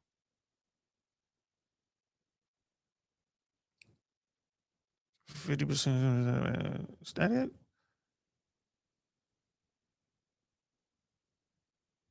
I think I may have found it, guys. I just one last time. Y'all know I love breaking points, man. So absolutely roiled this morning. We'll start with the most important. Let's put this up here on the screen. Qatar Energy has now stopped all LNG production. If they shut down production, 14 trains, the statement's words suggest, that is 20% of the global output. A single company is the world's largest LNG producer. European markets spiking 50% this morning for liquefied natural gas, indicating that they may have to, wait for it, buy gas from Russia. In addition, we are now watching oil skyrocket in price. Guys, can we go ahead and put that one up here on the screen for B4? Oil markets that are currently at least 10% of a spike, and it is potentially headed for some $100 per barrel already. They are indicating that gas will likely rise within the next week as there's some restock and negotiations that are currently happening. As I indicated to everyone earlier, let's put B2 on the screen. You can see that the insurers have already said that they're going to dramatically raise the insurance price for any ship which is in the vicinity of the Straits of Hormuz, at least by as much as 50%, several $100,000 per shipment for probably not only the world's choke point for oil, but in particular, this will massively impact markets in Asia, where they have the predominant number of their amount of their oil moves through. Also, we have significant amounts of other goods that move through the straits. And the shutdown of that could cause crises in the Gulf very, very soon. Now, in terms of our own markets, we're recording this right after the market open, so we can go ahead and put the CNBC tear sheet up on the screen. Keep in mind, we are doing our best right now because things may move and change by the end of the day. But at the moment that we are recording this, it looks like the Dow is down by 500 points, by down at least 1%, about a 1% drop in the S&P 500, a 1% drop in the NASDAQ. The Russell is down by about 1.68%, and U.S. 10-year looks like it's down by about 4%. The VIX, which is like a volatility index, up some 17.9%, and gold and Bitcoin both moving a little bit in a higher direction. The dollar also increasing in value. So you can see that there's already been global market reaction. But by far, I would say the number one headline out of this, Crystal, is LNG, liquefied natural gas. Remember, this is how you're getting electricity. Our electric prices might be energy, LNG, oil, or global keys. So just because the price goes up somewhere else doesn't mean that it won't necessarily affect you. And then we also will have to show you this, Saudi Aramco. Let's put B1B up here on the screen. This was video just coming out this morning. Saudi official telling Al Arabiya that fires at Saudi Aramco are, quote, not the result of a direct Iranian strike, but were caused by falling debris from an intercepted drone. But regardless, obviously a drone going after Saudi Aramco, the largest oil refining export facility in the entire world. The refinery has a capacity of some 550,000 barrels per day, and a significant portion of the global oil supply in that single field at that processing facility. So the Iranians are waging a full-blown economic war, I think, on multiple fronts. So if we think about the Gulf states outside of Saudi,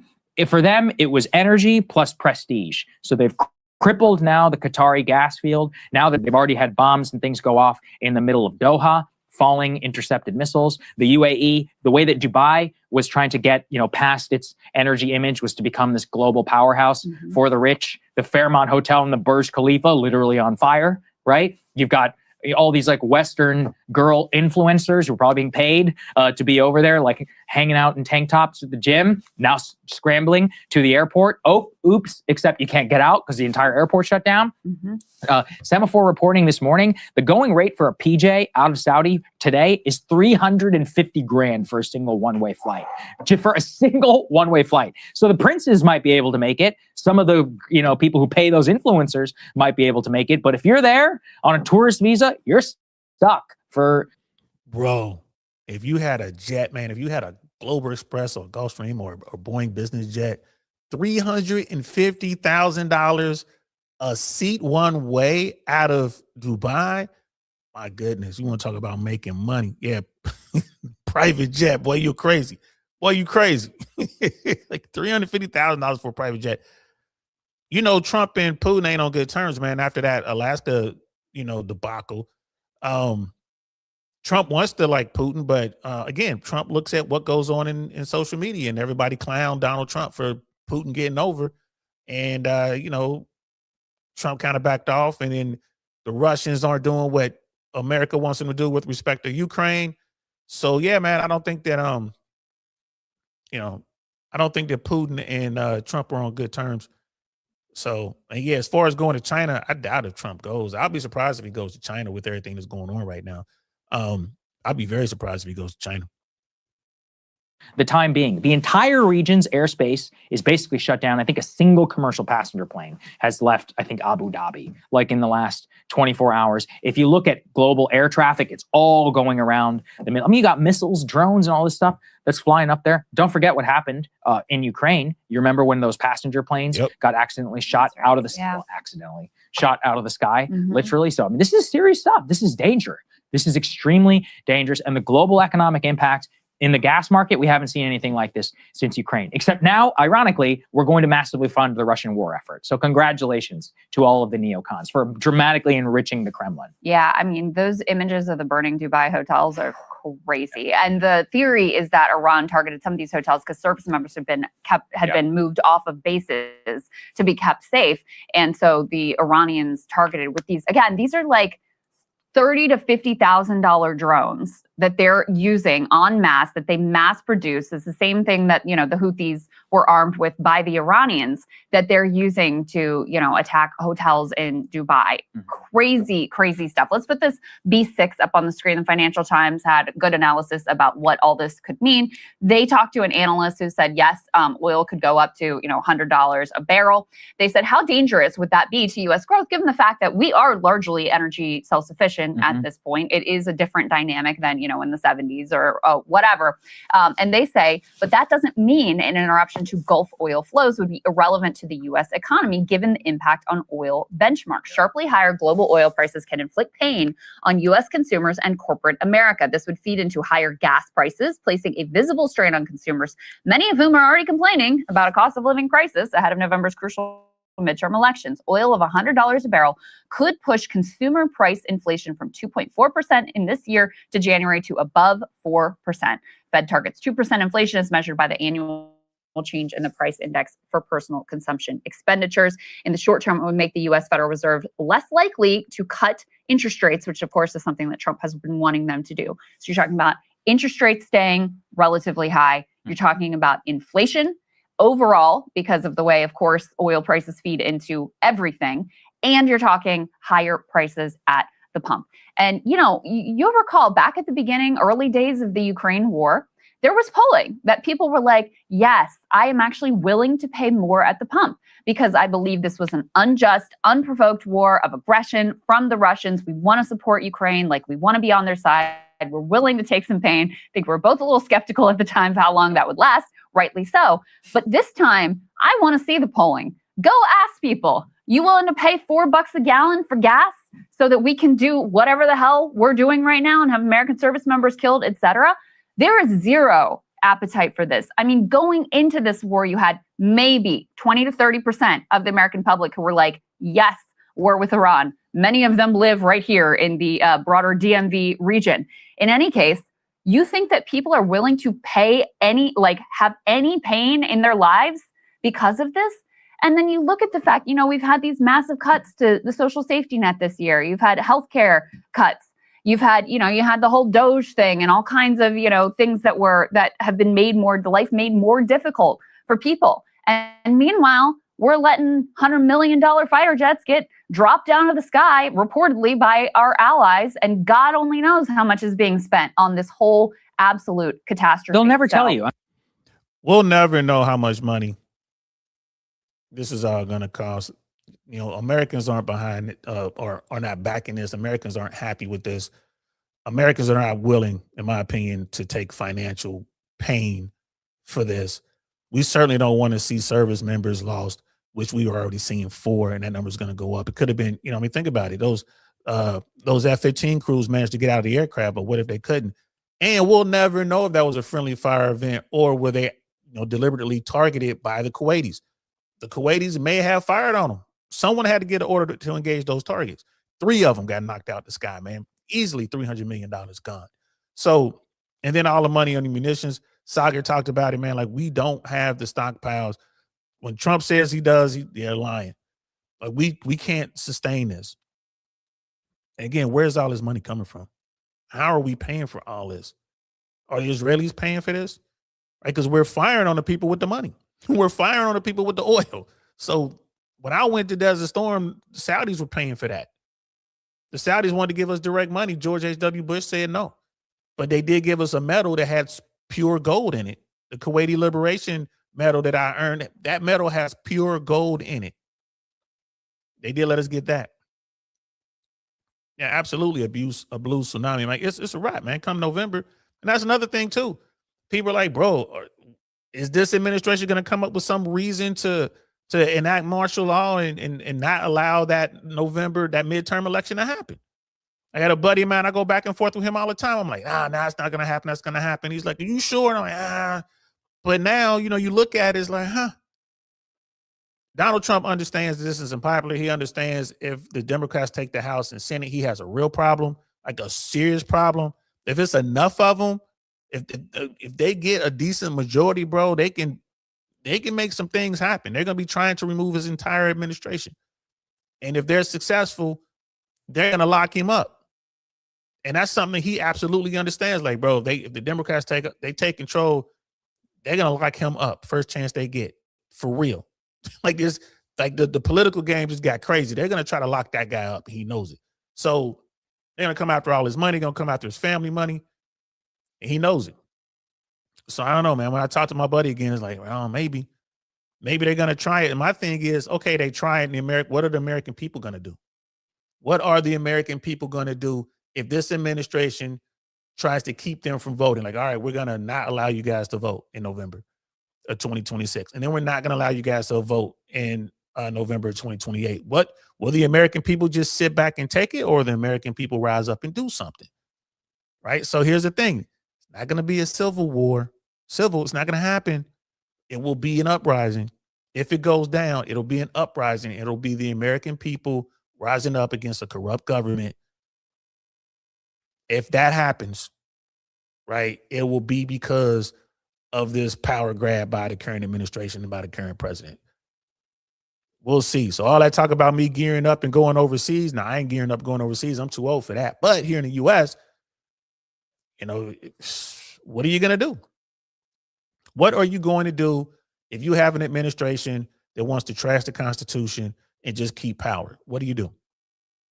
Right, so that right there, that's enough to keep you up at night, man. I'm gonna leave it right there, though. We'll be back tomorrow. We'll do day 4.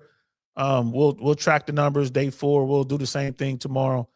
I'm gonna try to do between 9 and 10 a.m. is when I'm gonna try to get these shows done, when we just, you know, talk about what's going on in the war. So tomorrow, be on the lookout for day 4. Thanks for rocking out with me, guys. I appreciate it. Just be thinking, like, what does this mean? Like, Americans, what are you gonna do?